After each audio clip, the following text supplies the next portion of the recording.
사랑하는 성도 여러분, 어제 하루도 주의 은혜 가운데 평안하셨습니까? 2020년 7월 10일 금요일 아침 매일 성경 말씀 묵상 시간입니다. 다 같이 사도신경으로 우리의 신앙을 고백하며 말씀 묵상 시간 시작하겠습니다. 나는 전능하신 아버지 하나님, 천지의 창조주를 믿습니다. 나는 그의 유일하신 아들 우리 주 예수 그리스도를 믿습니다. 그는 성령으로 잉태되어 동정녀 마리아에게서 나시고 본디오 빌라도에게 고난을 받아 십자가에 못 박혀 죽으시고 장사된 지 사흘 만에 죽은 자 가운데서 다시 살아나셨으며 하늘에 오르시어 전능하신 아버지 하나님 우편에 앉아 계시다가 거기로부터 살아있는 자와 죽은 자를 심판하러 오십니다. 나는 성령을 믿으며 거룩한 공교회와 성도의 교제와 죄를 용서받는 것과 몸의 부활과 영생을 믿습니다. 아멘. 오늘 우리가 함께 읽을 기록된 하나님의 말씀은 에스겔 제19장 1절에서 마지막 14절까지의 말씀입니다. 에스겔 제19장 1절에서 14절까지의 말씀, 구약 1177쪽경에 있습니다. 너는 이스라엘 고관들을 위하여 애가를 지어 부르라. 내 어머니는 무엇이냐? 암사자라. 그가 사자들 가운데에 엎드려 젊은 사자 중에서 그 새끼를 기르는데 그 새끼 하나를 키우매 젊은 사자가 되어 먹이 물어뜯기를 배워 사람을 삼키매 이방이 듣고 함정으로 그를 잡아 갈고리로 꿰어 끌고 애굽 땅으로 간지라.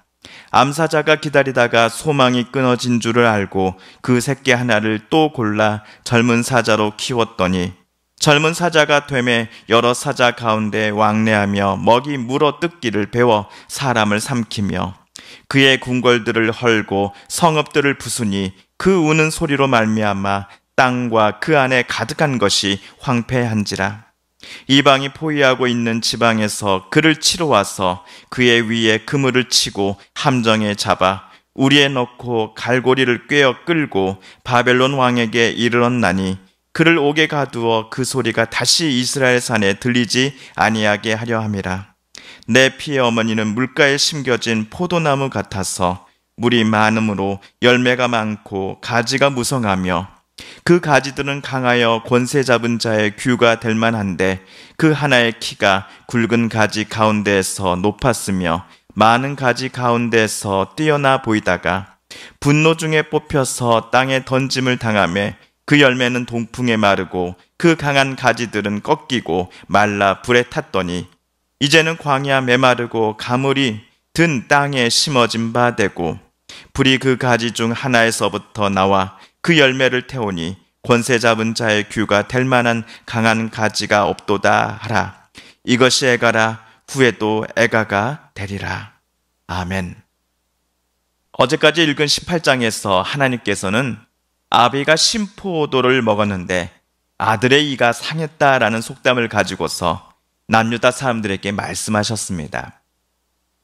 이스라엘 사람들 사이에 유행했던 이 속담의 뜻과는 달리 자기 조상의 의로움 또는 악함에 상관없이 모든 사람은 자기 본인이 행한 바에 따라서만 하나님 앞에 심판을 받게 될 것입니다. 그러므로 에스겔과 함께 예루살렘에서 바벨론으로 포로가 되어 잡혀온 이들이 하나님을 향해 부당하다라고 말하는 것 자체가 부당한 것입니다. 그들은 말했습니다.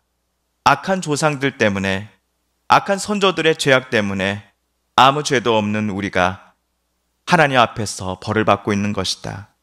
아무 죄도 없는 우리를 하나님께서 덩달아 우리 조상의 죄 때문에 우리를 심판하고 계신 게 틀림없어. 그러니 우리는 억울해. 하나님의 이번 조치는 부당해 라고 말을 하였지요. 그러나 포로로 잡혀온 이들은 그들이 지금까지 행해왔던 가증함, 하나님을 멀리함, 역겨운 일들을 이웃들은 물론이요 심지어 하나님 앞에서조차도 자백하지 않고 숨겨왔습니다. 하나님은 이러한 그들의 모든 악함을 다 알고 계셨습니다. 그럼에도 불구하고 하나님은 간곡히 부탁하십니다. 새 마음과 새 영을 가지고서 지금이라도 나에게로 되돌아오라. 그들은 하나님의 말씀대로 회개하고 하나님께로 되돌아왔을까요? 새 마음과 새 영을 가지고서 하나님 뜻대로 살아가기로 다짐하고 결심하였을까요? 한편 오늘 우리가 읽은 19장 1절에서 하나님께서는 에스겔에게 너는 이스라엘 고관들을 위하여 애가를 지어라 라고 말씀하십니다. 애가는 말 그대로 슬픈 노래요, 장송곡입니다. 이 노래는 본래 죽은 자의 업적을 기리고 그 죽음을 안타까워하면서 부르는 슬픈 노래이지요. 하지만 오늘 하나님께서는 아직 멸망을 당하지 않은 남유다 백성들, 특별히 고관들을 향해 장송곡을 부르라라고 에스겔에게 명령하십니다. 그 이유는 하나님께서 여러 번 경고하셨던 남유다를 향한 재앙과 심판의 계획을 실제로 내리시기로 확정하셨기 때문일 것입니다. 오늘 하나님이 에스겔에게 부르라 하신 이 슬픈 노래의 가사에는 어미 사자와 그의 새끼 사자 두 마리의 이야기가 나오고 있습니다. 먼저 2절을 다시 한번 읽어보겠습니다.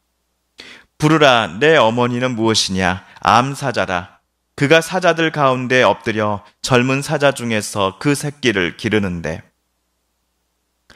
어미 사자는 자기 새끼들 가운데서 하나를 잘 키웠으니 그 새끼는 젊고 힘 있는 사자로 성장하였습니다. 젊은 사자는 사냥하는 것을 배워서 사람을 잡아 먹기도 하였지요.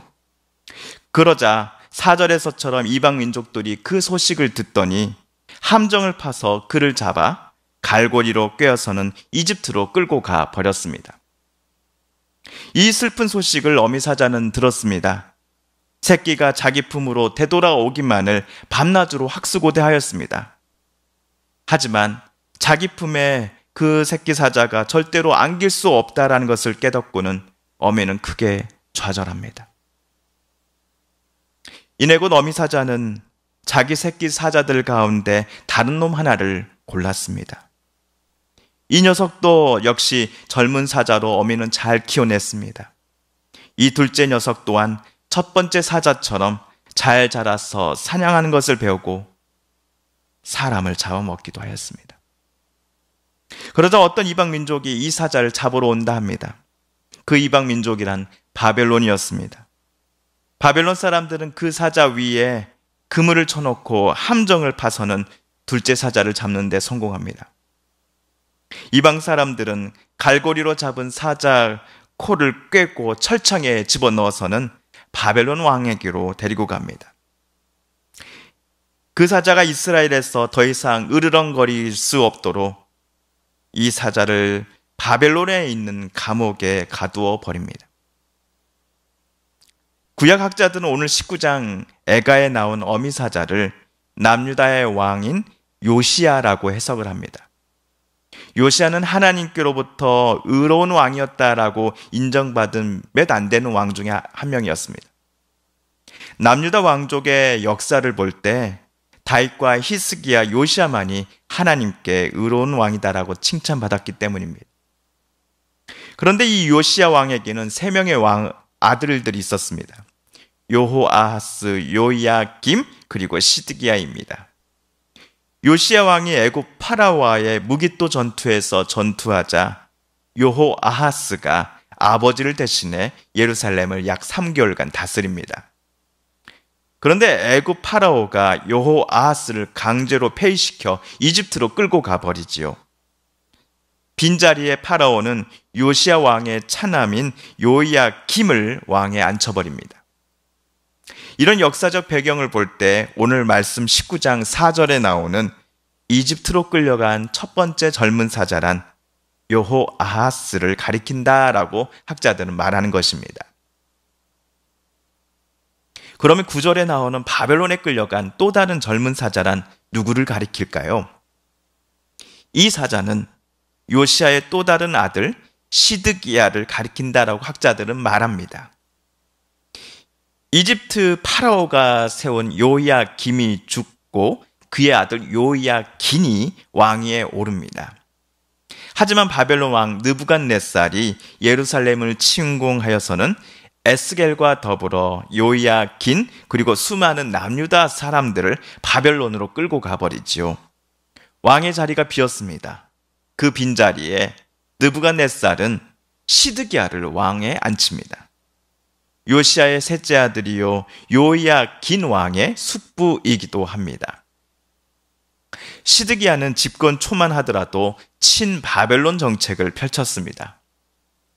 그런데 그는 이집트의 세력이 나름 강해지고 있다라고 판단하고서는 바벨론을 배반해버립니다.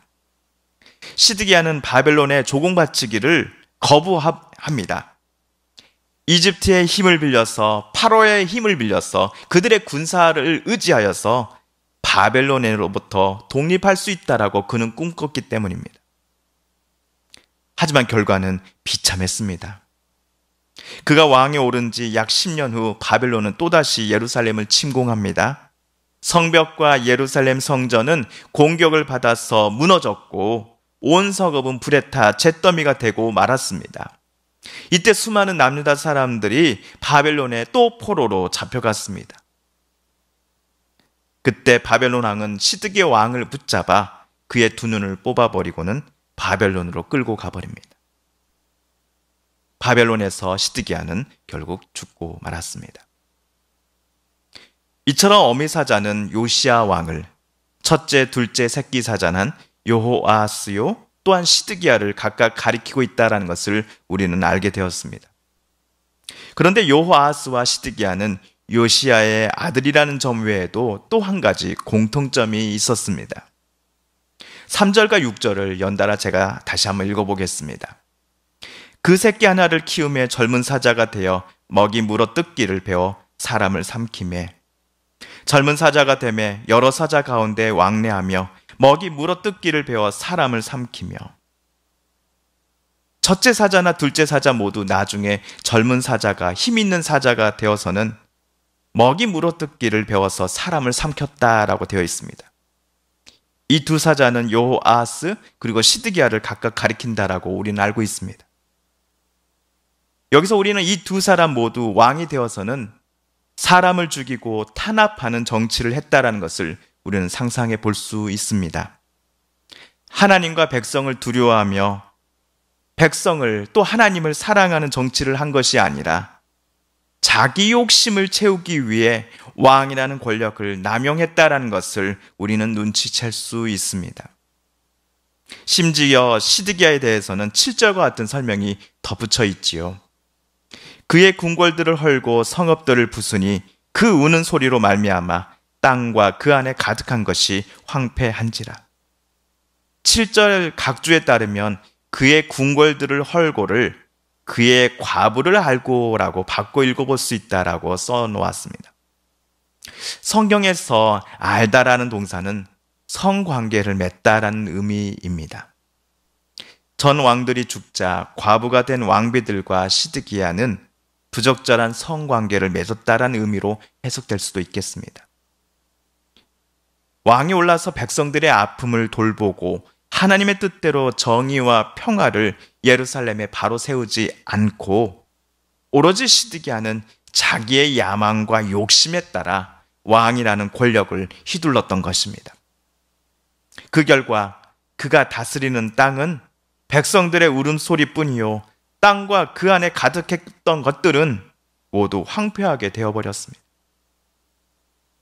오늘 10절에서처럼 하나님 말씀하시기를 그들의 어머니는 물가에 심겨진 포도나무 같아서 열매가 많고 가지가 무성하였다라고 말씀하셨습니다.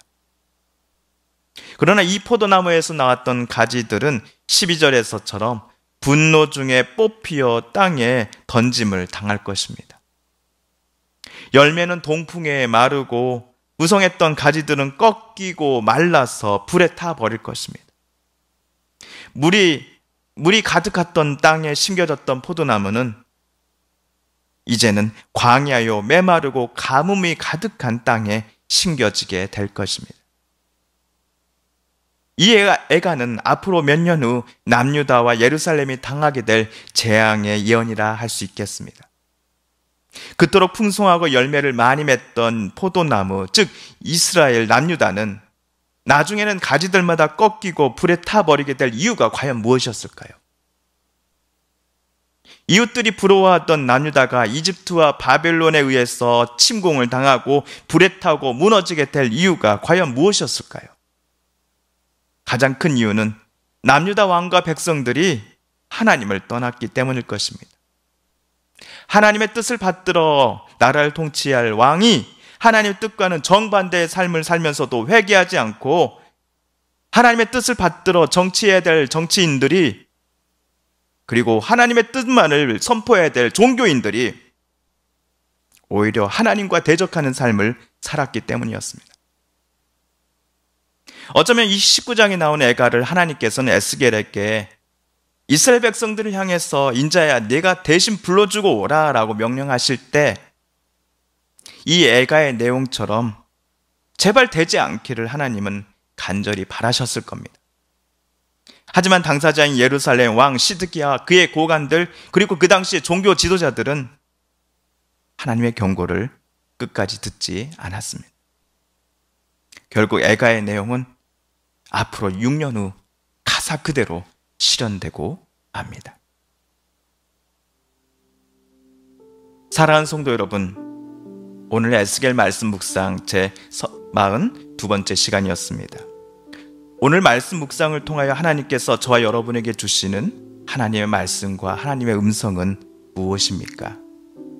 이 시간 우리들 각자에게 주신 말씀 기억하며 함께 기도하겠습니다. 또한 우리 성도님들과 가족들 중에 하나님의 고쳐주심과 일으켜 세워주심을 놓고 간절히 기도하는 분들이 계십니다.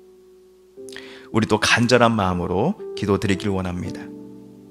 공간남 권사님, 오영식 집사님, 이기숙 권사님, 이목수 권사님, 조춘자 권사님, 최재경 집사님의 건강을 위해서, 또 빠른 치유와 쾌유를 위해서 여러분 함께 이분들의 이름을 또 불러가며 기도해 주시기를 부탁드립니다. 코로나19가 여전히 온 나라를 힘들게 하고 있습니다. 하나님, 코로나19로 신음하는 온 세상을 어서속히 구원하여 주시고 불쌍히 여겨 주옵소서. 코로나19와 맞서 싸우는 의료진들과 정부 지자체 모든 공무원분들, 또 자원봉사자분들에게 지치지 않는 힘을 허락하여 주소서. 또한 코로나19로 인하여 몸과 마음이 힘들어하는 이들이 어서속히 나음을 얻게 하여 주소서. 이 어려운 세상 속에 교회가 정말 하나님의 뜻만을 바라보며 이웃과 사회에 빛과 소금이 되는 역할을 담당하게 하여 주소서라고 함께 기도하십시다. 마지막으로 우리가 가지고 나오는 간절한 기도 제목 하나님께 아뢰며 하나님의 은혜 보좌 앞으로 더 가까이 나아가겠습니다. 함께 기도합니다.